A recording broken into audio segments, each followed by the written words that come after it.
गांजा का दारू का जुआ खिलाता था खुलेआम। साला एक बार जेल गया समझ आ गया, 14 बार अंदर है।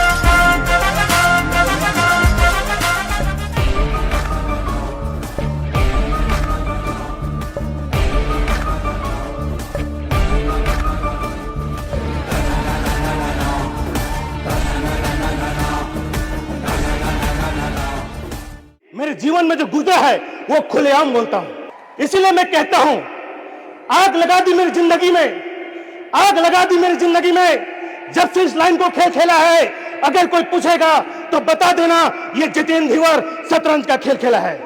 थोड़ा टाइम जरूर लगेगा मेरे दोस्त, थोड़ा टाइम जरूर लगेगा मेरे दोस्त, लेकिन इतना याद रखना, एक दिन खेल भी हमारा होगा और खिलाड़ी भी हमारा होगा। दोस्तों, मैं अपना परिचय जितेंद्र धीवर लिखता हूं, रायपुर छत्तीसगढ़ से हूं। मेरा जर्नी बहुत अच्छा नहीं है।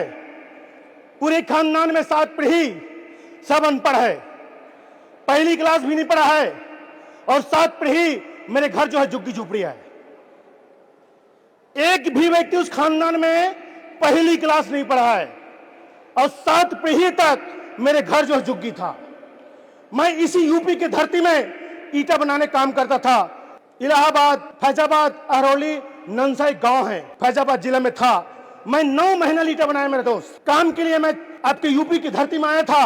9 महीने के बाद जब मैं छत्तीसगढ़ गया तो मेरे जो खदर के घर था वो भी फूट चुका था। मेरी जिंदगी में 2 टर्निंग पॉइंट आया, वो पूरा मेरी जिंदगी ही बदल दिया। मैं अच्छा खाचा गरीबी की जिंदगी जी रहा था। 9 महीने के बाद जब वापस मैं छत्तीसगढ़ गया तो खुद से मैंने मिट्टी ढोया, फिर कच्ची घर बनाया, और मेरे माँ बाप, मेरे जीजा दीदी यहाँ चले गया था, वापस उसको बुलाया। मेरे भैया भाभी की शादी हो चुका था, वो अपने ससुराल चले गए थे।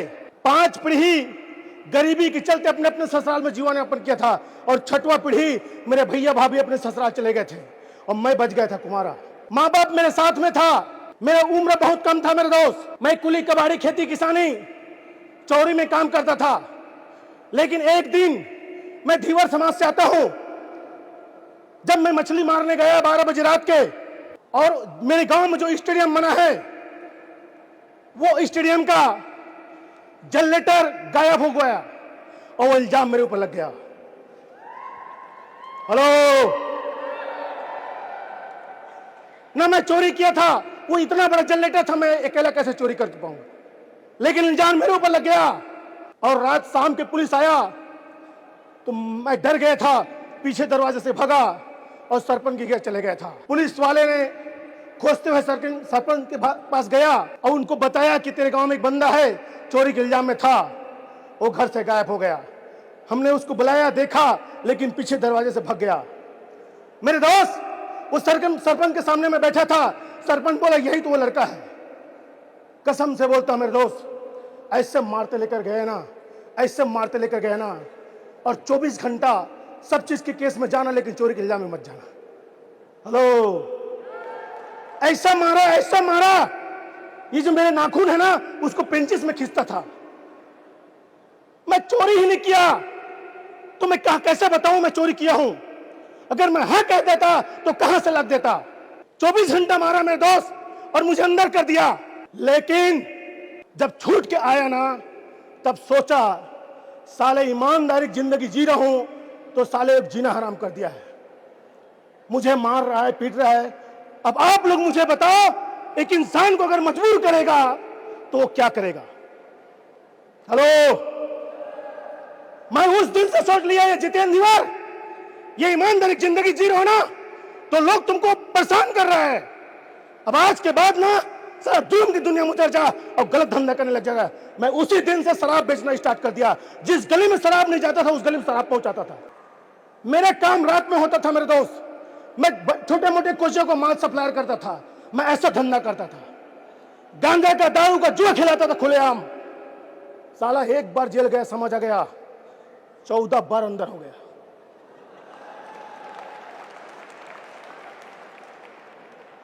जितेंद्र धीवर उस दिन सोचा, जितेंद्र धीवर ये 100 साल जीने की जरूरत नहीं है, 5 साल ऐसा काम करो कि लोग तुझे 100 साल तक याद करें। एक टर्निंग पॉइंट मेरी जिंदगी में मेरे दोस्त, वो कदम, वो दुनिया में मुझे कदम रख दिया कि माँ बाप, गांव वाले, घर वाले, दोस्त यार, मेरे रिलेशन सब परेशान हो गए थे। लेकिन जब माँ बाप बदनाम होने लगे, मेरे भैया भाभी मुझे गाली देने लगे, धुतकारने लगे, उस कौम को मैं छोड़ दिया। फिर मैं कुली कबाड़ी चौड़ी जाने लग गया।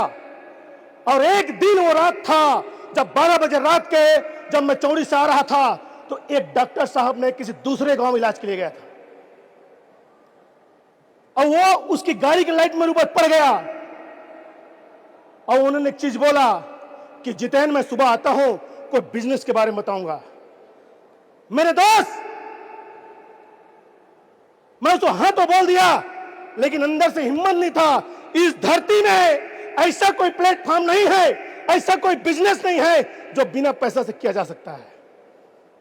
आप मुझे बताओ कि मैं नॉलेज से भी गरीब हूं और पैसा से भी गरीब हूं, लेकिन रईस बनना चाहता हूं, तो ऐसा कोई प्लेटफॉर्म है? एक इंडस्ट्री है, एक प्लेटफॉर्म है, वो है सिर्फ नेटवर्क मार्केटिंग।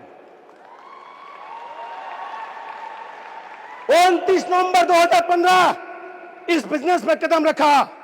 एक लीडर ने एक लाइन बोला, तेरे खानदान में अगर कोई पढ़ा लिखा नहीं है तो कोई बात नहीं, तेरे खानदान में सब अनपढ़ है तो कोई बात नहीं, तेरे खानदान में कोई डॉक्टर नहीं है, कोई मास्टर नहीं है, कोई अभिनेता नहीं है, कोई नेता नहीं है तो कोई बात नहीं। इस इंडस्ट्री में 5 साल काम करना, वो सब कुछ हासिल कर सकते हो जो आज तक तेरे खानदान ने हासिल नहीं किया। मेरे दोस्त, ये जितेंद्र धीवर के पास 9 साल पहले कुछ भी नहीं था, लेकिन आज मेरे पास 15 लाख का डस्टर गाड़ी है, उसके बाद दूसरा 30 लाख का एक्सवी गाड़ी है, और तीसरा 60 लाख का फॉर्च्यूनर लेजेंडर है। मेरे पास गाड़ी ही 1 करोड़ का है। अमीरी का पहचान क्या है? यह जितेंद्र धीवर गरीबी से देखा है, और गरीबी को एकदम दर-दर से देखा है। मैं उस दिन से सोचा, जितेंद्र धीवर, जितना तुम्हारा उम्र है ना, उतना तुम्हारे पर्स में पैसा होना चाहिए, यह रहस्यिक पहचान है। जितना तुम्हारे गाड़ी की कीमत है ना, उतना तेरे अकाउंट में होना चाहिए, यह रहस्यिक पहचान है। जितेंद्र धीवर के पास ना एनी टाइम 1 करोड़ से ऊपर रहता है। साले रात में भी सोता हूं ना, ठंड में साला गर्मी लगता है। मैं जिस बिस्तर में सोता हूं, वो बिस्तर के पीछे 8-10 लाख रुपए रखता हूं। मैं हमेशा पैसों को लेकर भी सोता हूं ताकि गर्मी बने रहे। असली गर्मी पैसा है मेरे दोस्त, पैसा। ये जितेंद्र धीवर के दुनिया में ना सिर्फ पैसा ही पूरा चमत्कार लाया है। पैसा है तो डॉक्टर है, पैसा है तो मास्टर है, पैसा है तो किताब है, और पैसा है तो स्कूल है, और पैसा है तो गाड़ी है, घोड़ा है, बंगला है। और पैसा नहीं है मेरे दोस्त, कुछ भी नहीं है, जीवन बेकार है। वो कहता है ना, जब हाथी का बच्चा को बचपन में साकड़ में मानता है, और वही बच्चा जब बड़ा होता है तो उसको रस्सी मानता है। अब जब हाथी अचानक उसको तोड़ देता है तो उसको पालने वाला क्या बोलता है मालूम है? ये हाथी पागल हो चुका है। आप मुझे बताओ, हाथी पागल हुआ है कि समझदार हुआ है? ये जितेंद्र धीवर के जीवन में 7 पीढ़ी तक वो गरीबी की जिंदगी जी रहा था, कुली कबाड़ी कर रहा था, चौड़ी छाप आदमी था। लेकिन 8वां पीढ़ी जितेंद्र धीवर जब बड़े बड़े बात करने लग गया, गांव में, शहर में, दोस्त यार के पास, मैं करोड़पति बनूंगा, बंगला लूंगा, गाड़ी लूंगा, तो मेरे जितने भी दोस्त यार क्या बोले मालूम है? ये पागल है, ये पागल है। साले खानदान नौकर है, खानदान पूरे झुग्गी झोपड़ी में है, ये बड़े बड़े सपना देखता है, ये पागल हो गया है। आप मुझे बताओ, मैं पागल हुआ हूं कि समझदार हूं? मेरे दोस्त, जो नहीं बदलना चाहता ना, उसको कभी बदलने की कोशिश मत करो। मेरे जितने 40 दोस्त यार हैं, मैंने ट्राई किया, कोशिश किया, लेकिन जबरदस्ती नहीं करता मेरे दोस्त। बदलने की बिल्कुल कोशिश मत करो। एक स्टोरी बता रहा हूं। एक बच्चे को, खूबसूरत सुअर का बच्चे है, एक सुअर का बच्चा एकदम क्यूट था, एक खूबसूरत लड़की को मिल गया रोड में, उस बच्चे को पकड़ा, अपने घर लाया, उसको नहलाया धुलाया, कपड़ा पहनाया, एक से खिलाया और साथ में भी सुलाया। और जैसे जैसे दिन गुजरते गया, सुअर के बच्चा जो है कमजोर होते गया। उसको खेलने का मन नहीं कर रहा था, उसको कूदने का मन नहीं कर रहा था। लेकिन जब पहले दिन उसको लाया था ना, खूब उछल कूद कर रहे थे। लेकिन जैसे जैसे दिन गुजरा, जैसे जैसे महीना गुजरा, वो सुअर के बच्चा खेलना बंद कर दिया। लड़के को डाउट हुआ इसका तबीयत खराब है क्या। इसको पाकर चलो गली में निकलता है। जैसे सुअर के बच्चे को पाकर गली में निकला और सामने दलदल दिखा तो वो ऐसे कूदने की कोशिश किया। लड़की को लगा कि इसको छोड़ देना चाहिए, खेलना चाहता है। जैसे छोड़ा, साले दलदल में घुसा, फिर वापस आया, लड़की 4 बार फिर घूम रहा, फिर दलदल में घुसा, फिर लड़की पास आया, 4 बार फिर घूमा। लड़की सोच में डूब गया कि साला इसके स्वभाव ही साला दलदल में गंदगी था, गंदगी खाने वाला, गंदगी रहने वाला। मैं इसको बदलने चला था, इसको नहीं बदल पाया। हमारे एमडी साहब जो है, कोई भी आदमी को बोलता बोल के थक गया है, ऐसे कर, ये कर, वो कर ही नहीं पा रहा है। तो मैं कहता हूं ज्यादा कोशिश मत कर सर, अब बदलना ही नहीं चाहता, मैं क्या कर सकता। उसकी स्वभाव में है, उसकी सोच में है, उसके थॉट में है, उसको बदलने की कोशिश मत करो। इसलिए कहता हूं बदलता है दुनिया, बदलने वाला चाहिए। झुके की दुनिया झुकाने वाला चाहिए, समझे की दुनिया समझाने वाला चाहिए। आप पहले समझो, उसके बाद दुनिया को समझाओ। हेलो, ये बिजनेस में देवराज भाई, मैं, मुकेश या फ्रेंड में जितना लीडर है, जितना तमाम मेरे भाई के परिवार के दोस्त तैयार है, जान पे सब पैसा कमा रहे हैं ना, इसके पीछे दुआ है मेरे दोस्त। मेरा इतना औकात नहीं है कि इस बिजनेस में इतना पैसा कमा लूं। आपके वजह से जो बीमारी 2 लाख 4 लाख में होता है ना, 1 लाख 2 लाख में होता है, वो बीमारी अगर 200-400 रुपए में ठीक होता है ना, इससे बढ़कर पुण्य काम ये दुनिया में नहीं हो सकता मेरे दोस्त। इसी वजह से इस इंडस्ट्री में जो पैसा कमा रहा है, सिर्फ दुआ की वजह से कमा रहा है। एक स्टोरी बता रहा हूं, एक डॉक्टर साहब को जाना था इमरजेंसी अमेरिका। हेलो, एक डॉक्टर साहब को जाना था इमरजेंसी में अमेरिका, वो भी 5 बजे किसी इंपॉर्टेंट मीटिंग में उसको शामिल होना था। लेकिन जैसे फ्लाइट पकड़ा, और पकड़ने के बाद इतना आंधी तूफान आया कि फ्लाइट को आगे ले जाना संभव नहीं। वो 20 शहर में उसको लैंड कराना पड़ा। 20 शहर में जैसे लैंड कराया, और लैंड कराने के बाद फिर वो टैक्सी किराया किया, और जैसे टैक्सी पकड़ा, फिर वो जहां जाना था उसके वहां के लिए निकल गया। और जैसे एक जंगल आया, इतना आंधी तूफान आया, सामने बड़े बड़े बल्ली गिर गया और पीछे भी गिर गया। डॉक्टर साहब सोच में डूब गया, अब तो जान का खतरा है, हो सकता है मेरे टैक्सी में ही कहीं पेड़ पौधा अगर गिर जाए तो हम मर सकते हैं। तो गाड़ी को रोका, और जैसे गाड़ी को रोका मेरे दोस्त, आंधी तूफान पानी शांत हो गया। सामने एक जुग्गी था, और जुग्गी में गए डॉक्टर साहब। वहां एक ऐसी बुढ़िया मां था जो छोटे से बच्चे को लेकर अपनी कोरा में रो रहा था। उसकी नाक से, उसके कान से खून आ रहा था। वो डॉक्टर साहब ने पूछा, इसको क्या हो गया मां? तो उस मां का जवाब क्या था मालूम है? उस मां का क्या जवाब था मालूम है?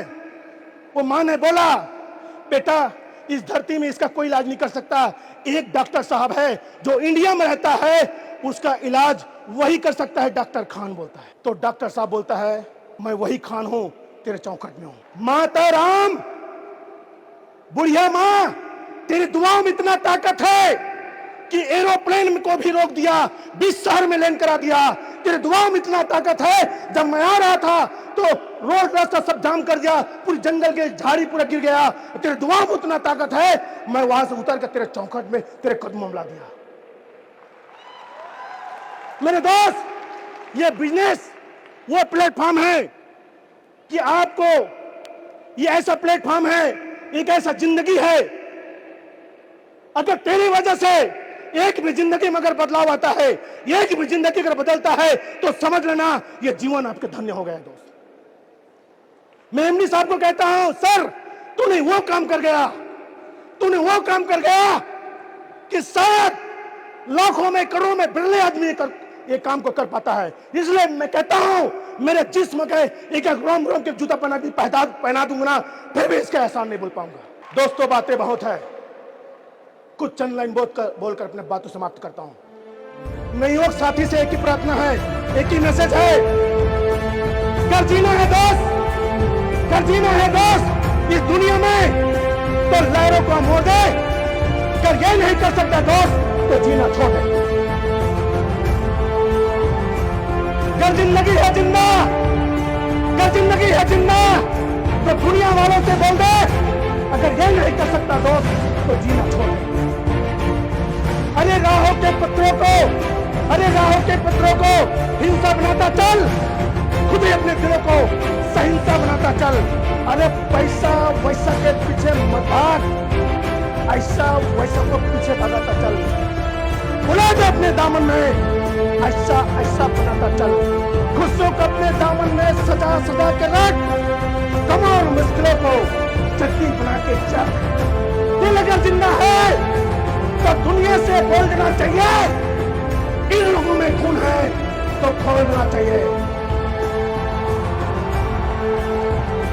जिसका खून न खोले दोस्त, जिसका खून न खोले दोस्त, उसका खून पानी है पानी।